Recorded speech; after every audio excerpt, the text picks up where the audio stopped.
ನಮಸ್ತೆ, welcome back to my YouTube channel. ನಾನು ನಿಮ್ಮ ಚೈತ್ರ ಪ್ರತಾಪ್. ಐ ಹೋಪ್ ನೀವೆಲ್ಲ ಚೆನ್ನಾಗಿದ್ದೀರಾ ಅಂತ ಭಾವಿಸ್ತಾ ಇವತ್ತಿನ ವ್ಲಾಗ್ನ ಶುರು ಮಾಡ್ತಾ ಇದ್ದೀನಿ.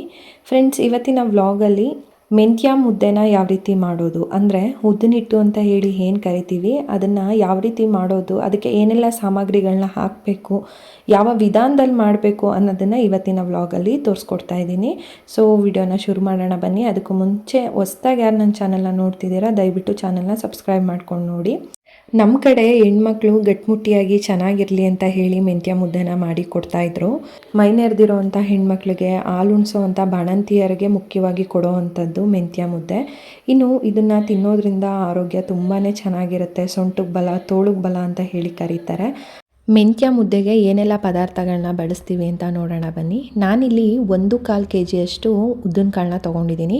ಕಪ್ಪು ಉದ್ದಿನಕಾಳನ್ನೇ ತೊಗೊಬೇಕು. ಇದರಲ್ಲಿ ಸಿಪ್ಪೆ ತೆಗೆದಿರೋ ಅಂಥ ಬಿಳಿ ಉದ್ದಿನಕಾಳು ಬರುತ್ತೆ, ಅದನ್ನು ಬಳಸೋದಕ್ಕೆ ಹೋಗಬೇಡಿ. ಇದರ ನೆಕ್ಸ್ಟು ನಾನಿಲ್ಲಿ ಗೋಧಿನ ತೊಗೊಂಡಿದ್ದೀನಿ. ಗೋಧಿ 1 kg ತೊಗೊಬೇಕಾಗತ್ತೆ. 1/4 ಉದ್ದಿನಕಾಳಿಗೆ 1/4 kg ಉದ್ದಿನಕಾಳಿಗೆ 1 kg ಗೋಧಿನ ತೊಗೊಂಡಿದ್ದೀನಿ. ನೆಕ್ಸ್ಟು 1 kg ಮೆಂತ್ಯನ ತೊಗೊಂಡಿದ್ದೀನಿ. ಮೆಂತ್ಯ ಜೊತೆಗೆ ಉದ್ದಿನಕಾಳು ಎರಡೂ ಸಹ ತುಂಬ ಹೆಚ್ಚಿನ ಪ್ರಮಾಣದಲ್ಲಿ ಕಹಿ ಇರೋವಂಥ ಅಂಶ. ನೆಕ್ಸ್ಟು ನಾನಿಲ್ಲಿ ಅರ್ಧ kg ಕೆಂಪು ರಾಗಿನ ತೊಗೊಂಡಿದ್ದೀನಿ. ನೆಕ್ಸ್ಟು ಅರ್ಧ kg ಅಕ್ಕಿನ ತೊಗೊಂಡಿದ್ದೀನಿ. ಮನೆಯಲ್ಲಿ ಬಳಸುವಂಥ ಅಕ್ಕಿನೇ ತೊಗೊಂಡಿದ್ದೀನಿ. ನೆಕ್ಸ್ಟು ನಾನಿಲ್ಲಿ ಒಂದು 50 ಗ್ರಾಮ್ನಷ್ಟು ಜೀರಿಗೆನ ತೊಗೊಂಡಿದ್ದೀನಿ. ನೋಡಿ, ಇಲ್ಲಿ ಉದ್ದಿನಕಾಳು, ಮೆಂತ್ಯ ಇವೆರಡು ಏನು ಕಹಿ ಇರುತ್ತೆ, ಇದನ್ನು ಬ್ಯಾಲೆನ್ಸ್ ಮಾಡಲಿಕ್ಕೆ ನಾವಿಲ್ಲಿ ಗೋಧಿ, ರಾಗಿ, ಅಕ್ಕಿನ ಹಾಕೊತೀವಿ. ಸೊ ಇದೇ ಪ್ರಮಾಣದಲ್ಲೇ ಮಾಡ್ಕೊಳ್ಳಿ, ತುಂಬ ಚೆನ್ನಾಗಿರುತ್ತೆ. ಕೆಲವೊಬ್ಬರು ಉದ್ದಿನಿಟ್ಟಿಗೆ ರಾಗಿನ ಹಾಕೋದಿಲ್ಲ, ಸ್ಕಿಪ್ ಮಾಡಿಬಿಡ್ತಾರೆ. ನಾನಿಲ್ಲಿ ರಾಗಿನೂ ಸಹ ತೊಗೊಂಡಿದ್ದೀನಿ. ನೆಕ್ಸ್ಟು ಈ ಎಲ್ಲ ಪದಾರ್ಥಗಳನ್ನ ಹದವಾಗಿ ಹುರ್ಕೊಬೇಕಾಗುತ್ತೆ.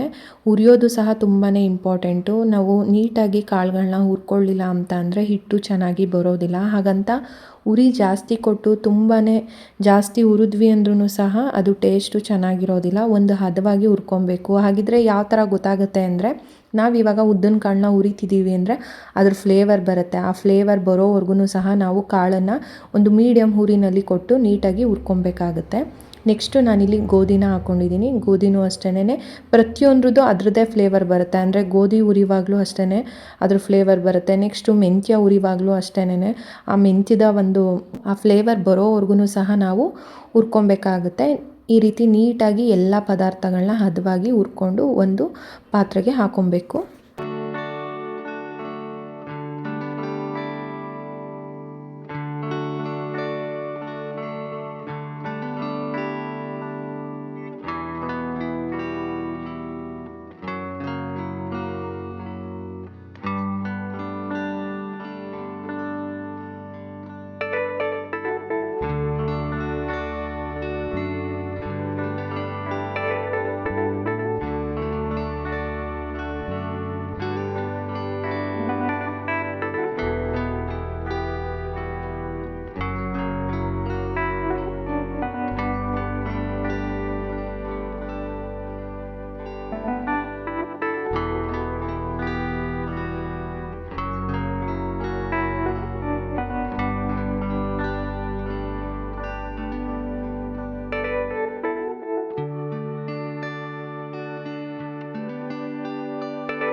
ಉದ್ದಿನಿಟ್ಟಿಗೆ ಬಳಸೋವಂಥ ಎಲ್ಲ ಸಾಮಗ್ರಿಗಳನ್ನ ಹದವಾಗಿ ಹುರಿದಿದ್ದಾಗಿದೆ. ಇದನ್ನು ನೀಟಾಗಿ ಮಿಕ್ಸ್ ಮಾಡ್ಕೊಬೇಕು.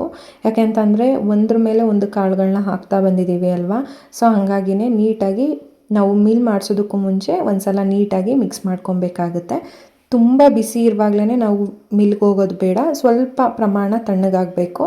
ಸೊ ಅಲ್ಲಿವರೆಗೂ ವೆಯ್ಟ್ ಮಾಡಿ ಅದರ ನಂತರ ನಾವು ಇದನ್ನು ಮಿಲ್ ಮಾಡಿಸ್ಕೊಂಬರ್ಬೇಕು. ಇದರೊಟ್ಟಿಗೆ ನಾನಿಲ್ಲಿ ಒಂದು 2 ಇಂಚಷ್ಟು ಬಜೆನ ಹಾಕ್ಕೊತಾ ಇದ್ದೀನಿ. ಬಜೆ ಏನಕ್ಕಪ್ಪ ಹಾಕ್ತೀವಿ ಅಂತ ಅಂದರೆ ಉದ್ದಿನಿಟ್ಟು ಜೀರ್ಣ ಆಗೋದಿಲ್ಲ, ಹಾಗಾಗಿನೇ ಸ್ವಲ್ಪ ಬಜೆನ ಬಳಸೋದ್ರಿಂದ ಜೀರ್ಣಕ್ರಿಯೆ ಚೆನ್ನಾಗಿ ಆಗುತ್ತೆ. ತುಂಬಾ ಆರೋಗ್ಯಕ್ಕೆ ಒಳ್ಳೆಯದು ಉದ್ನಿಟ್ಟು. ಮೈ ನೆರೆದಿರೋವಂಥ ಹೆಣ್ಮಕ್ಳಿಗೆ ಹೆಚ್ಚಿನ ಪ್ರಮಾಣದಲ್ಲಿ ಮಾಡಿಕೊಡ್ತಾರೆ. ಅಷ್ಟೇ ಅಲ್ಲದೆ ಪ್ರತಿ ತಿಂಗಳು ಮುಟ್ಟಾದಂಥ ಸಂದರ್ಭದಲ್ಲಿ ಉದ್ನಿಟ್ಟನ್ನು ತಿನ್ನೋದ್ರಿಂದ ಯಾವುದೇ ಥರ ಹೊಟ್ಟೆ ನೋವಾಗಲಿ ಸೊಂಟ ನೋವಾಗಲಿ ಬರೋದಿಲ್ಲ. ಸೊ ಹಂಗಾಗಿನೇ ಇದು ಆರೋಗ್ಯಕ್ಕೆ ತುಂಬಾ ಒಳ್ಳೆಯದು ಅಂತಲೇ ಹೇಳ್ಬೋದು.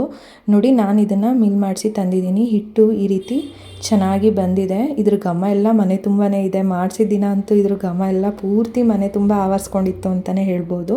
ಈಗ ನೆಕ್ಸ್ಟು ಯಾವ ರೀತಿ ಹಿಟ್ಟನ್ನು ಮಾಡೋದು ಅಂತ ನೋಡೋಣ ಬನ್ನಿ.